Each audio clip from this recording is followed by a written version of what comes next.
Hi everyone, मेरा नाम है आदित्य वर्मा और आप देख रहे हैं ड्राइव डिवर्स। आज हम कर रहे हैं customer review for the XUV 700 and we have the AX7 variant. मेरे साथ है राहुल भैया। थैंक यू भैया रिव्यू देने के लिए।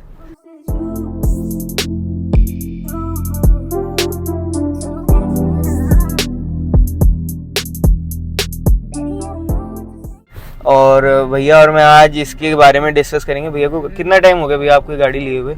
मुझे अराउंड 2.5 साल हो गए। 2.5 साल हो गए। कितनी चला दी आपने? तो ये मैंने लगभग 15-1 हज़ार चला दी है।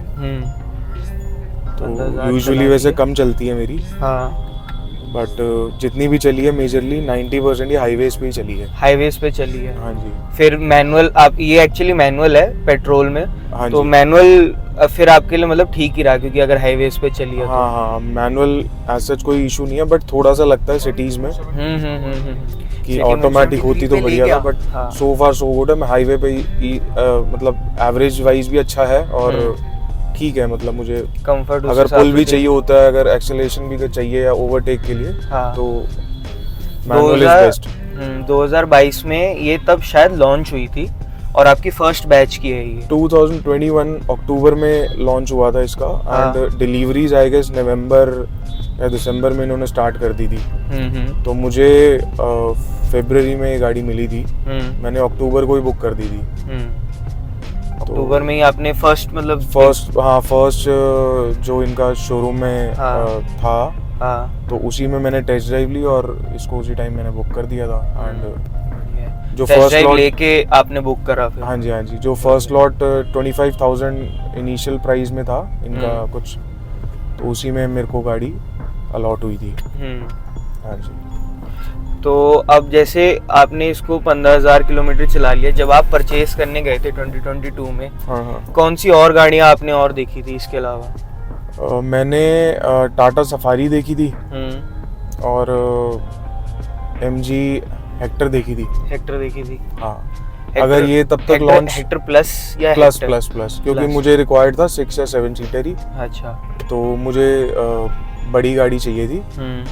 तो उसमें अगर 6-7 सीटर, तो अगर ये ना आती, अगर ये लॉन्च नहीं होती, तो मैं शायद MG हेक्टर प्लस ही लेता। अच्छा।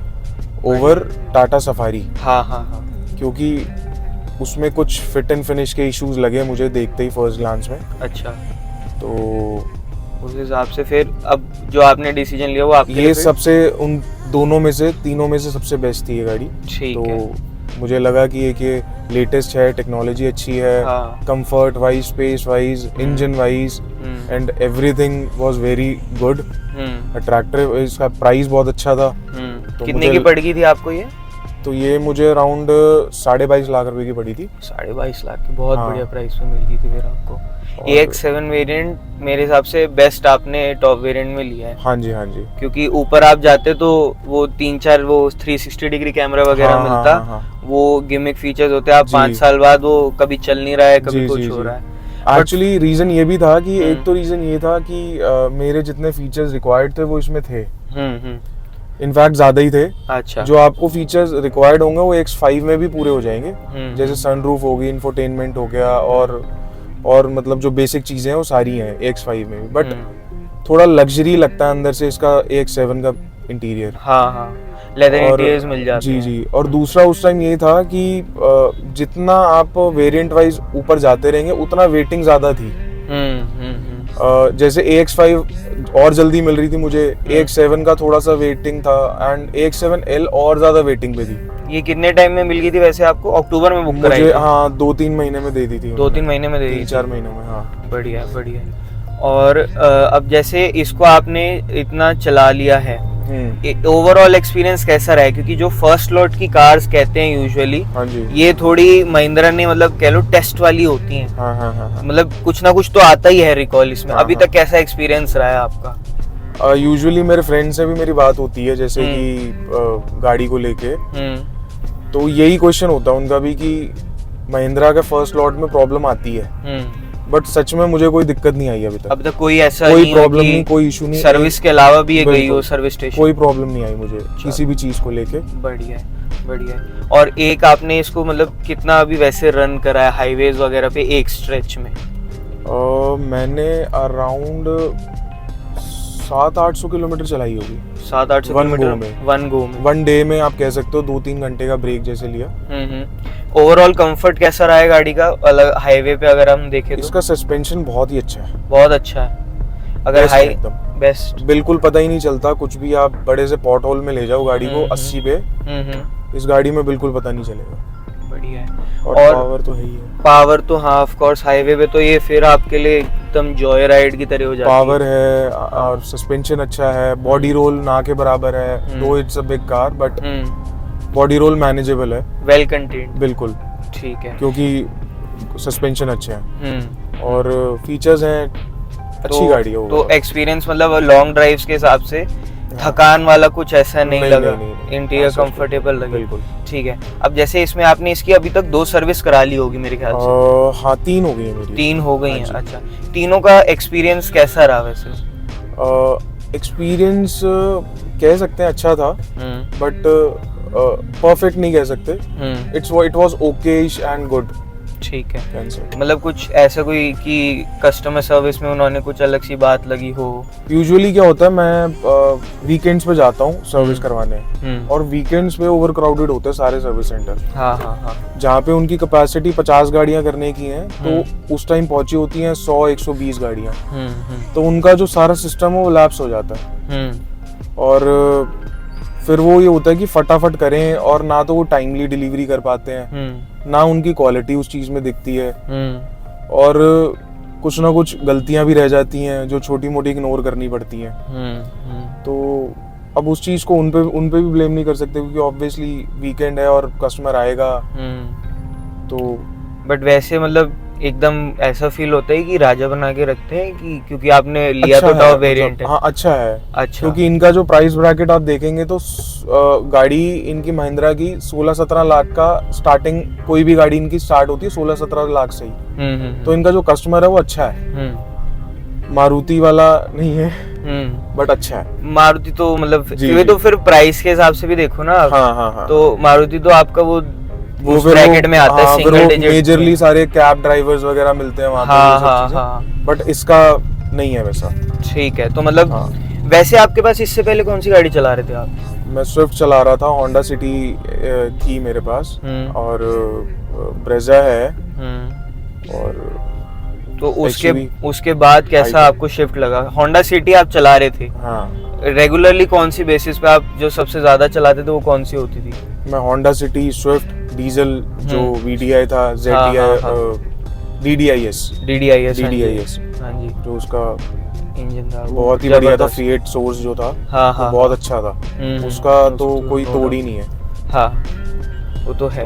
तो उसके बाद जब आप वो भी थोड़ी नीचे आती है ग्राउंड क्लियरेंस में, ये थोड़ी मतलब ऊंची और बड़ी गाड़ी है उस कंपैरिजन में अगर हम देखें तो शिफ्ट होने में या गाड़ी को एडजस्ट करने में टाइम लगा था? डायमेंशन वाइज में कह सकते हो, क्योंकि ट्रैफिक है दिल्ली में, बट अच्छा था। मुझे तो गाड़ियों का शौक है, तो मैं तो हार्डली 15-20 मिनट चलाऊं कोई भी गाड़ी तो मेरा हाथ बैठ जाता है। हाँ, कोई ऐसा प्रॉब्लम नहीं लगी मुझे। ठीक है, तो एक्सपीरियंस वैसे बढ़िया रहा है गाड़ी का। बिल्कुल। और फैमिली में और भी किसी ने चलाई है गाड़ी वैसे?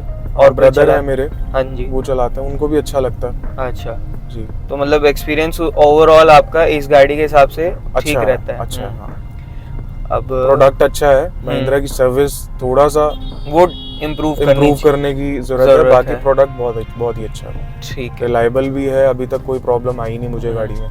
अच्छा, कोई अगर खामी आपको ऐसी लगी हो 2.5 इयर्स में, ऐसा कुछ लगा हो कि ये होता या कुछ अभी ये इम्प्रूव और करना चाहिए, ऐसा कुछ अगर है? एक तो मुझे इसके डोर हैंडल्स में थोड़ा प्रॉब्लम लगता है। अच्छा, क्योंकि उसको पहले आप पुश करोगे फिर आप उसको खींचोगे, यूजुअली आदत नहीं है।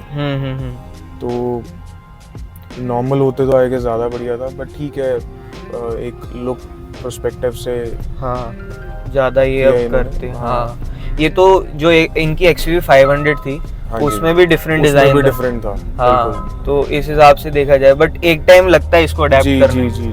और कुछ अगर लगा हो तो? और इसकी हेडलाइट्स अच्छे हैं, ब्रेक्स अच्छे हैं, सस्पेंशन अच्छा है, फीचर्स हैं, और ऐसा मुझे कुछ लगा नहीं। ठीक है। अब जैसे इसमें थोड़े अब ये तो पीछे वाली सीट का थोड़ा सा स्पेस क्रम्बल्ड है, जो थर्ड रो सीट है, उसमें थोड़ा उसमें सा, हाँ, ये मेरे को जहाँ तक पता है मिडल रो इसकी एडजस्टेबल नहीं है, आगे पीछे नहीं होती है, फिक्स्ड है वो। और जैसे कि मैं हूँ 5'10", तो अगर मुझे बैठना हो तो मुझे थोड़ा सा झुक के बैठना पड़ेगा, और लॉन्ग जर्नी में अंडर थाई, हाँ लॉन्ग जर्नी नहीं हो सकती है, वो बच्चों के लिए ठीक है। हाँ। और पीछे आप लगेज वगैरह कुछ भी नहीं रख सकते हो, एक नॉर्मल एक कैरी बैग छोटा सा रख सकते हो, दैट्स ऑल। कोई बैग नहीं आएगा बड़ा सा या कुछ भी नहीं आएगा, बस एक बिल्कुल स्पेस नहीं है, ना के बराबर। ठीक है। अगर आप 6 लोग साथ में ट्रैवल कर रहे हैं तो पीछे लगेज बिल्कुल नहीं आ सकता। ठीक है। अब जैसे ये तो आपने 2022 में ली थी, अब इसमें फीचर्स अपडेट हो गए हैं काफी, कि इसमें अब इन्होंने इलेक्ट्रॉनिक पार्किंग ब्रेक और ये सब चीजें डाल दी हैं। अब के हिसाब से उस प्राइस पॉइंट में भी बहुत फर्क आ गया है। मेरे ख्याल से अब AX7 आपका 27 तक का पड़ जाता है ऑन रोड दिल्ली, आपने ली थी 22.5 में। तो अब जैसे इतना टाइम हो गया, अब आप सजेस्ट करेंगे कि कोई अगर लेना चाहे 27.5 लाख रुपए खर्च के तो AX7 वेरिएंट ले, आपकी रिकमेंडेशन रहेगी? मैं रिकमेंड कर सकता हूँ, क्योंकि इसके साथ साथ बाकी गाड़ियां भी बढ़ी हैं, तो मतलब इंट्रोडक्टरी प्राइस में मैंने ये ली थी, तो प्राइस के हिसाब से देखा जाए तो गाड़ी ओके है, ठीक है, कोई प्रॉब्लम नहीं आएगी। बट इसका AX5 भी देख सकते हैं आप, AX5 देख सकते हैं। ठीक है, क्योंकि AX5 में मेरे ख्याल से इन्होंने कुछ ज्यादा कम नहीं करे हैं फीचर्स, ये बस एक ये दिक्कत है बैक कैमरा नहीं देते उसमें। हाँ, वो मेरे ख्याल शोरूम से ही लग जाएगा, कोई ऐसी प्रॉब्लम नहीं है। बाकी बेसिक चीजें जो चाहिए होती हैं वो डेली यूजेज के लिए सारी हैं।